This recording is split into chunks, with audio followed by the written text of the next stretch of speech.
Hello and welcome. My name is Mary Diana, and I welcome you to Social Influence and Compliance. We are all subject to social influence. In fact, it starts in the home, and then in our groups, and then our nation. One of my first experiences with anything like that was when I was living in Holland. It was early 70s, and I had a Dutch boyfriend. And I'd been teaching him some of the Gaelic phrases and how to say I love you and other variations of that.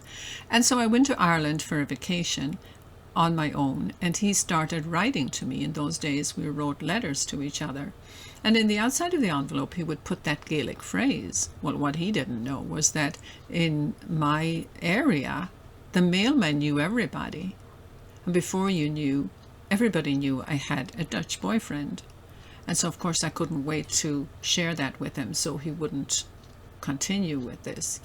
And so I'm sure we've all had our own variations of getting to know what it feels like, this social pressure.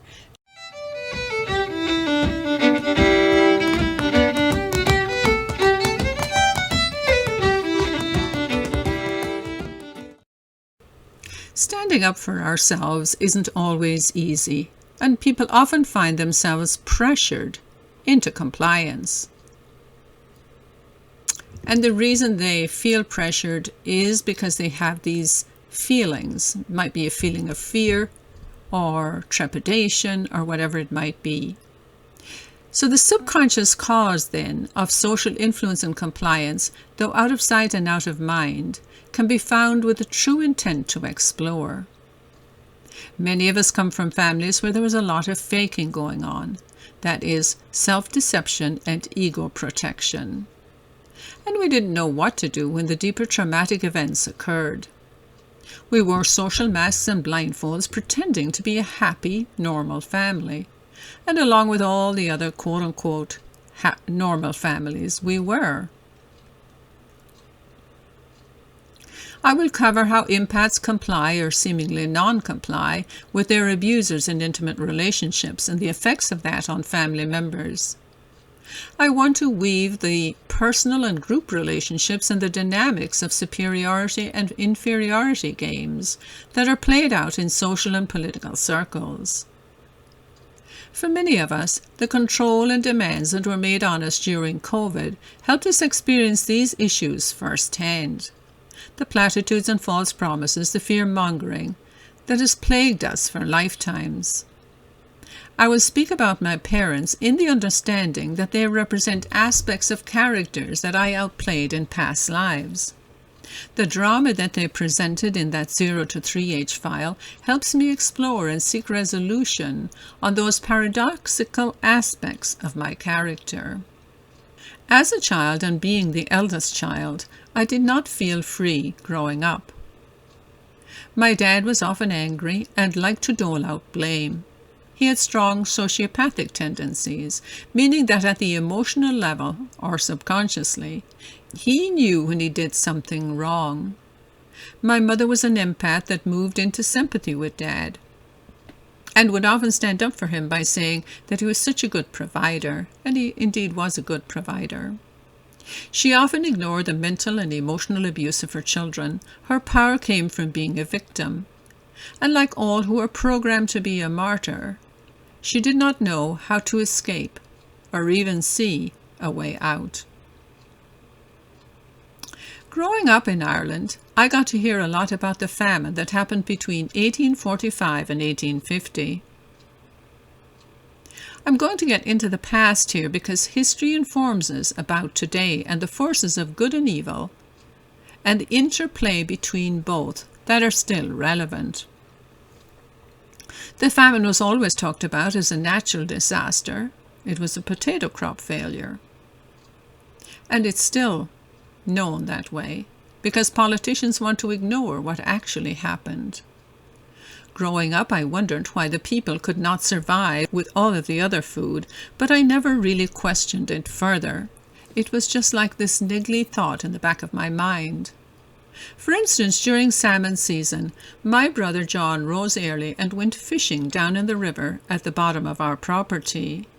For 2 to 3 months we feasted on the freshest and most delicious salmon available.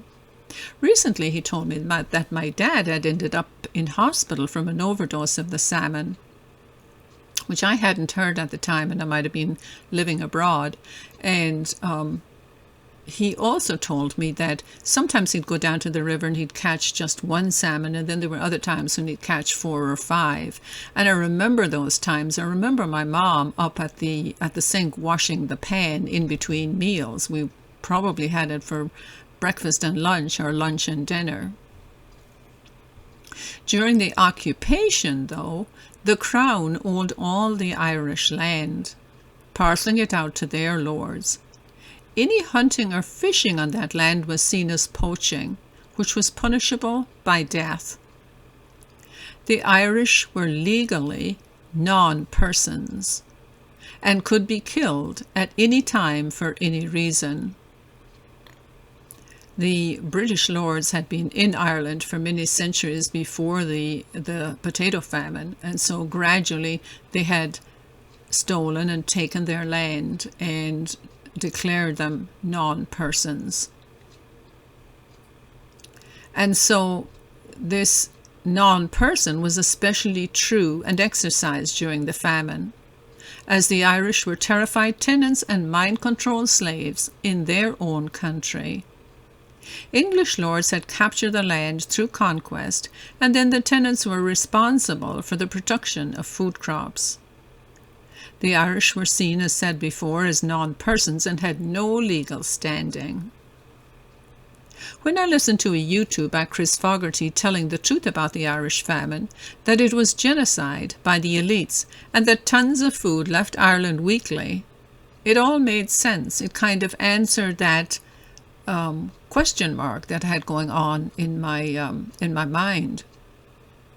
When I saw a list of the amounts of food and the abundant meats, livestock, and food crops that were forcibly taken to England, I was stunned. Chris Fogarty talks about when he discovered that it wasn't a potato famine but an actual genocide. He said that when you have a long-held belief and then you're forced with totally different circumstances, that it comes as a shock. And he said that he had to rejigger his brain synapses, and that it took him, I believe, about 4 months. So here we have a map from Chris Fogarty. It's in his work. And you can see the blue arrows. These are all the ports where the British soldiers forcibly removed food from the starving producers. Then he describes different days where there were, for instance, from Cork, there were 147 bales of bacon, 120 casks, and 135 barrels of pork, 5 casks of ham, and on and on. Then there were 300 head of cattle, 9,000 firkins of butter, 542 boxes of eggs, and all of this food was being taken out while the people starved. I feel deep gratitude to Chris Fogarty for helping me to see the truth, and so I wanted to play a short clip of a video that Chris Fogarty has put out. Today in Ireland,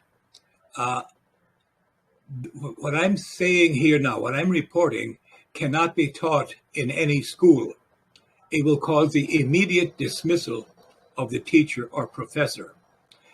The Maris brother who taught me and a few generations of students in Castlereagh, County Roscommon, was asked in his retirement, "Brother, you now call it genocide, but why do you teach us all famine in school?" And Brother Enda, to his great eternal discredit, said, "I had no choice. I had to teach the curriculum as provided to me by the government." All my life, I have had a kind of a higher regard for our spiritual leaders. But that particular one, and all the others so far as I know, all concealed a genocide. They lied to their students, and they concealed a genocide of their own people and the relatives of the students they're teaching. We were all taught the same lie: famine, potato famine. It's outrageous that lie is continuing today 170 some years after the beginning of it. According to Chris Fogarty, mass graves have been found throughout all of Ireland. Yet the politicians do not admit this. They continue on with the lie of it just being a potato famine. Now, why is this that our own government, the government of Ireland, doesn't stand up for the truth? Well, it's because at the very top we have the narcissists, those without a conscience.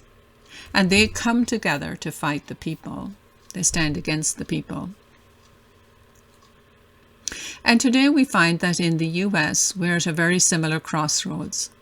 Will we see starvation? A lot of the signs are out there with the bird flu, the threat of bird flu, and then the opposition to agriculture at every turn. We see our government surrendering to the World Health Organization, the UN, and to the Bank of International Settlements. And if you're genetically modified, apparently you're a separate species. And you're owned by the corporations, reminiscent of the non-persons in Ireland. The agenda is enforced by the ruling class, and politicians, judges, doctors are often blackmailed and bribed into compliance. Chris Fogarty also talks about Thomas McSiamoin. He's a biologist, and he wrote the book The Broken Harp.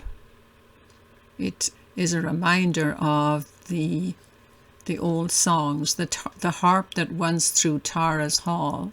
This is a different reality, a broken harp.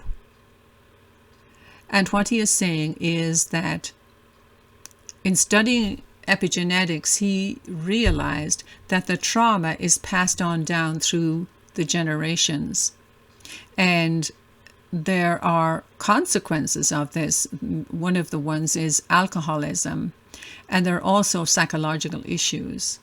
For instance, the Catholic Church sided with the British government at the time of the famine, with the Pope and with the British government.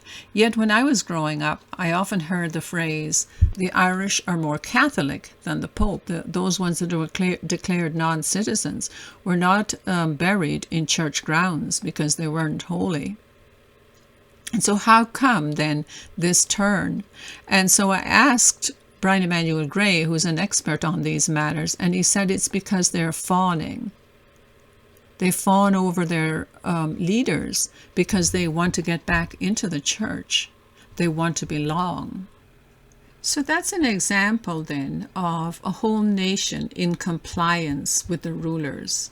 And so now I'm going to turn to another area where we see compliance at a different level. And this is in regards to the CIA. Greg Reese, in his show on InfoWars, interviewed Ian Carroll about a money laundering document by the FBI. There is some rivalry between the FBI and the CIA. And so in this instance, we have the FBI telling the truth about the CIA. Much of the information in this document lined up with a book that I have read. It's called The Devil's Chessboard. And the continuing title is Alan Dulles, the CIA, and the Rise of America's Secret Government. And it's by David Talbot. Also, Eustace Mullins in the 80s exposed a lot about the CIA. From studying this document, Ian and Greg concluded that there is an intelligence that exists above and beyond national sovereignty and national loyalty. The CIA is a Rothschild bank operation. The document tells about how the CIA entered into the drug smuggling business. And this was especially during the Vietnam War. And what that meant was that the government of the United States were actually giving their soldiers heroin. And that same abuse continues, of course, to today. Poppy Bush didn't get his nickname out of thin air. He was CIA and a dealer. Now, Alan Dulles is one of the longest-serving directors of the CIA and was aided by his brother John Foster. Both brothers were corporate lawyers. The Dulles brothers had strong ties to the Nazis and often went behind the back of the President of the United States. At that time it was Franklin Delano Roosevelt.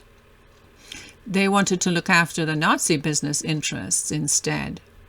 CIA is its own body achieving its own objectives, and they actually captured the presidency when George Herbert Walker Bush was elected. Allen Dulles set the stage for Nazi Germany, according to Ian Carroll. He said that one of Dulles's main contribution to the Versailles Treaty was to blame Germany, and the resulting crushing economic policies destroyed Germany and allowed for the rise of the Nazis. The Dulles brothers influenced the establishment of the World Bank and the International Monetary Fund, basically the monetary system that we still have today. And it's run by the Rothschilds and their organizations. These organizations cover money laundering. They oversee legal and covert illicit funds. This global monetary system is connected to the global intelligence system with ownership through Vanguard and BlackRock. Not only is the intel community international in character, it serves the banks above everybody else, and of course because it's the banks that are funding them. These corporate organizations and bankers control the covert violence around the world. Global think tanks then establish the narrative. This document shows the complete severing of any elected government oversight, as was also exposed by Eustace Mullins in the 80s. He stated that the Rothschilds were world monopolists. These are the ones who decide the geopolitical reality of the world. So here we have world governments that are in compliance with bankers and the Secret Service Agency.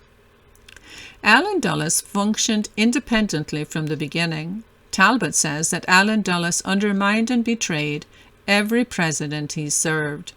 I believe he served at least three presidents.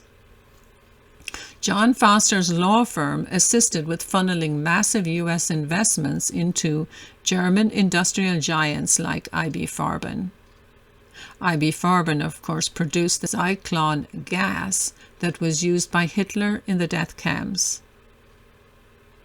They were both accused of treason, both brothers, and they may have received justice if President Roosevelt had not left the scene. However, these two brothers were well connected in the financial world of Wall Street. So here we have a picture of the Dulles brothers, and on the right is Allen Dulles, and to the left is John Foster. So now I'm going to go to the personal side of Allen Dulles and go back to talking about compliance at that interpersonal level. As young men, the Dulles brothers were obsessive chess players, and according to David Talbot, everything else disappeared once they start playing the game, and he said that they brought the same fixation into their work. Allen met a free-spirited young lady named Clover, and he asked her to marry him before the week was out. Clover was from a prominent family and had other suitors at the time, one in particular, a respectable doctor, who was resolved to win her love and affection. Allen, however, didn't give her room to consider the doctor, and made the decision for both of them. Clover would later wonder why she married the headstrong young man, and thought that it was perhaps because he was attractive and doing interesting things. Clover often felt that she was a prisoner in her own life. Her father was a strict Presbyterian, who made her feel that she didn't measure up. Clover's mother was prone to debilitating migraines and was often in bed for long rest cures, and was too involved in her own travails to provide her children with the maternal love that they needed. Clover was useful to Allen. She bore him 3 children and gave him the air of being a family man. Allen was away a lot, and when he was home, one of his children described him as being like a visitor. Like all narcissists, he had no interest whatsoever in his children unless they were useful to him in some way. We must remember that all narcissists approach their progeny as appliances, quote-unquote appliances, a useful tool only when needed. Clover's power came from being the victim, and because of her involvement with her husband, she undertook a difficult journey, crossing Europe during the Second World War to visit with him in Switzerland. When she finally arrived, she spent 2 days in a hotel that Alan had arranged for her before he turned up, and then only for 10 minutes. If she could have left her husband, she would have spared her children some of the pain and misery. But Clover didn't know or realize that choices she was making had an effect on her children. Alan was a narcissist, and his relationship with Clover was similar to that of Lucifer and Satan. Lucifer was purposefully unaware, driving the last vestiges of his conscience down through the mental and emotional self and depositing it in the unconscious. He did this so that he could have plausible deniability before God. Alan was abusive purposefully, and like Lucifer, completely unaware of his abuse. There are 3 types of narcissists, and here we are talking about those who have very little or no conscience. The baseline narcissist is unaware that he or she is narcissistic. The sociopath has a feeling that there is something not quite right with what they are doing. The psychopath knows consciously that what they are doing isn't right, but they do it anyway. If Alan was a psychopath, he would have kept Clover under lock and key, and then he would have abused her when he was home. But being an unconscious narcissist, he assumed that she would be there waiting for him, and she was. Clover had the means to get away, but didn't, and her saturation into him ensured that she did not protect her children. She herself likely had sociopathic tendencies, and this would explain her treatment of her children. So in conclusion, in the devil's chess game, everyone is a pawn of the CIA. The powerful brothers exercised extraordinary power over America and the world. And it was often just consensus between the 2 brothers. One brother would call the other, and this counted above presidents, officials of any kind, or nations. Now, the FBI don't fare much better. After Chris Fogarty exposed the genocide, the FBI in Chicago framed him for the murder of 3 people that he had never met. It so happened that the murderer, a 16-year-old, blabbed about his FBI cover. And days before this young man was to be tried in court, the FBI stormed into Chris Fogarty's home, and they were arrested, he and his wife. Chris said it took him a fortune and 15 months to prove that the audio tape they were now using to frame him was a criminal fabrication. After Chris got out, other criminals were released, and the FBI agent who had set the whole thing up went over to London and joined the MI5. They then framed the IRA. They created these really brutal bombings and blamed it on the IRA. On the personal level, like Clover, my mom complied with the mental and emotional abuse of Dad. Mom could have refused to cooperate with Dad, and yes, it would have been difficult for her to do that. Almost impossible in those days. The only real way is to talk to God. Clover isn't going to be talking to God, and my mother saw God as a shaming God. So she didn't seek help either. We know we must stop collaborating with the fallen ones, and we want to seek solutions, not justifications. As Mark Prophet says, truly with all of thy getting, get dominion over your thy human self. End of quote. Change begins when you take responsibility for your own behavior and refuse to play the superiority and inferiority games. The social pressure to comply is potent, and it takes individual work to deal with it, and a God-given overcoming to set your boundaries.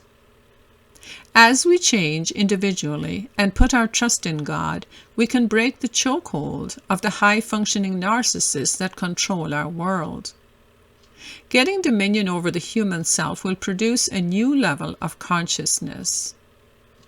It will be a more aware level of consciousness that transcends our present, unquestioning, sheep-like, and even slavish way.